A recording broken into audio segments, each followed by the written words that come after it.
My name is Ashley. I am a volunteer coordinator and administrative assistant for City Team. I make $43,500 a year. My finances are something I struggle with from time to time. Yeah, my parents, they let me know quite frequently that I'm poor. So they want me to be secure and financially stable. And because I work here in the Bay Area, there are a lot of people in the tech industry, the techies is what I like to call them, and they make a lot of money. And so sometimes I have to remind myself not to compare my salary to what they're making because they're making two, three times as much as I'm making.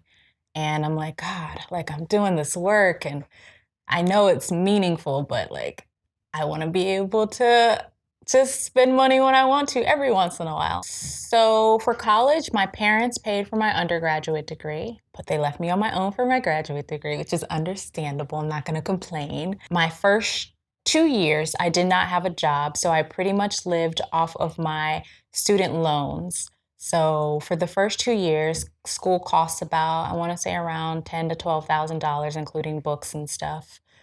Plus, I took out money to pay for the apartment that I was renting in Charlotte. Then, when I realized it was costing so much, I decided to get a job at a pharmacy and working to pay for my basic needs and then only taking out enough money to pay for school. And so I did that for a while until I came here. And now I am paying for school out of pocket. So once I get finished, I'll probably have a little over $60,000 worth of school debt. I don't want any debt. So hopefully I'll be able to pay off probably around $800 to $1,000 a month on that student loan to get it out as quickly as I possibly can. I feel financially secure in the sense where I have a budget and I'm living within my means. However, I don't feel financially secure if something happens. What will I do? 2015 was a rough year.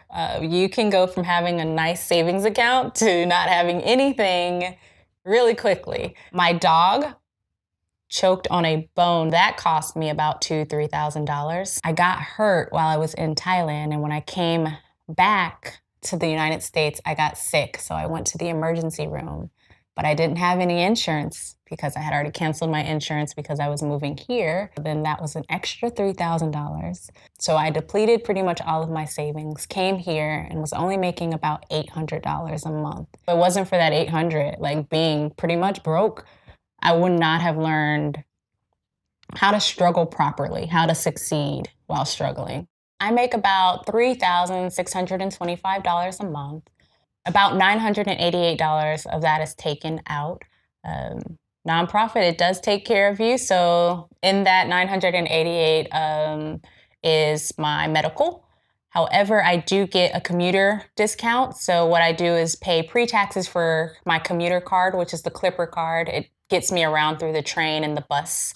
So that's taken out of that as well. And then money towards my retirement, which is my 403B. So all of that comes out. So about $988 comes out. After that, I'm taking home about $2,637. From that $2,637, 1,000 of it goes towards rent. My rent actually includes electricity and internet, cable, all of that other stuff. On the side, I pay for Hulu and Tidal. So those come up to about $15 a month. So I use my laptop or my iPad to watch stuff on that. Then my phone bill is $50 a month. I am on a shared plan with my parents, so I just pay them $50 a month for that. Um, for my car, I paid off my car before I got here.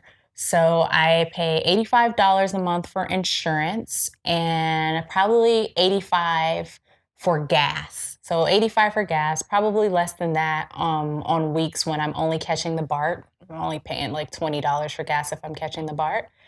And then for my student loans and for classes and things like that, I pay about $350. So $350 goes to that.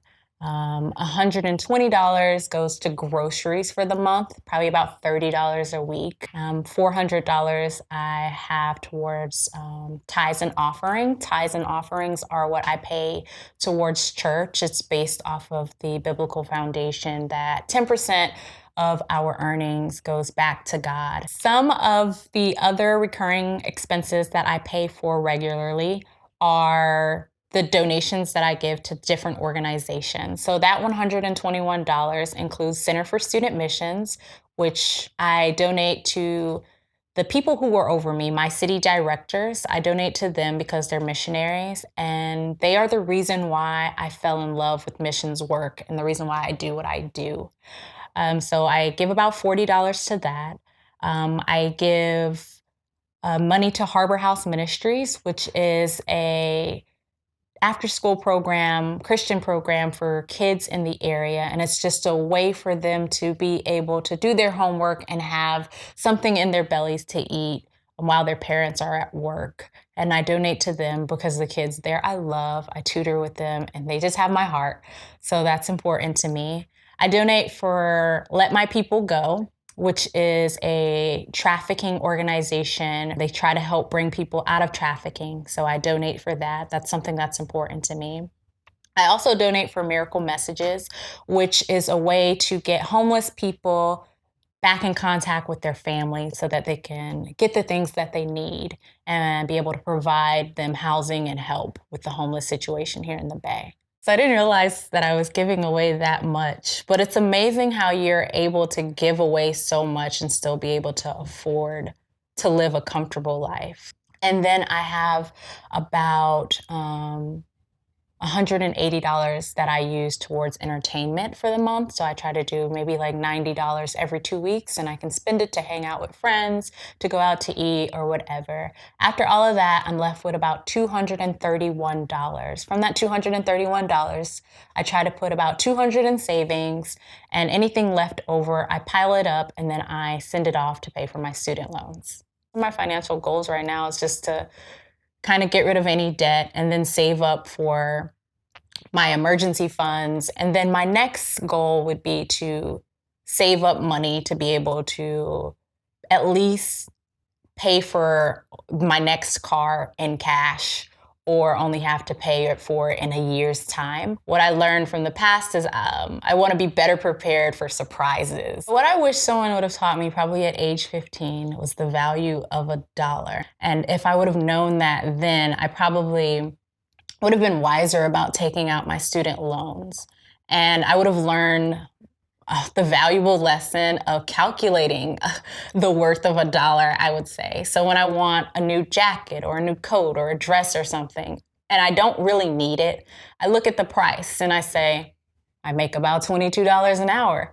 How long would I have to work in order to buy this thing for $150? Is it worth it? Do I really want to have to work for 6 hours to pay for this? And if the answer is no, then the purchase is a no. And so I would have known that then, I probably would have not spent as much money on stupid stuff when I was younger because I just had it to throw away. That's important for me, and I wish I would have known that. Funny how things kind of turned back around. I went into undergrad wanting to be a behavioral psychologist, and then I spoke with my advisor, and we talked about it, and we talked about grad school and how much it was going to cost after grad school. And I was like, this is not worth it. No, I don't want to do this. And so I switched over and I was like, I'm going to do pharmacy. Went there, and then I had to come to terms with the fact that I am going to be okay with not making as much money as I want it to make. And I have to accept that and just go from there with the funds that I have and be a good steward of what I'm given and see if the blessings roll in from there.